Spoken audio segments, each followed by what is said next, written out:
abatowe benshi bari abahutu, haba mu nama nshingamateka, haba mu nama nkenguzamateka, kandi bari mu mboneza za mbere z'umugambi w'Iprona.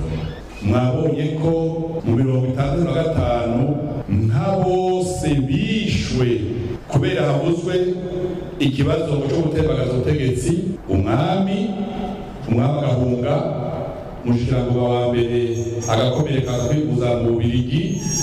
Abo bantu rero bishwe mu myaka ya 35 cyane cyane mu kw'icumi, bavuze yuko hagira habe itembagazwa y'ubutegetsi, bahereye ku batowe bose b'abahutu bo mu ntara zose, bahereye ku biro by'inama nshingamateka, ku biro by'inama nkenguzamateka, hanyuma barabagandagura, baja mu basirikare b'abahutu, bajandare b'abahutu, baja mu bakozi ba leta batari bake mu gihugu cose, barabagandagura.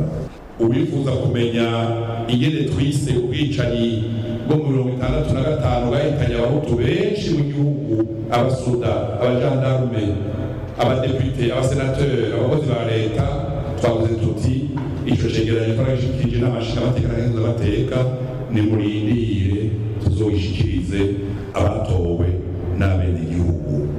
Murumva ko igihugu cyasigaye kidafise umwami akiramuswa, kidafise umushikiranganji wa mbere, abasigaye igihugu bitwa Kapitene Michel Bicombero na Simbaraye Temo. Ivyakurikiye murabizi, baciye babwira umuhungu wa Mwambutsa Karoli Nizeye ati ubwo ntiwokura so wawe ko tutamubona mu gihugu.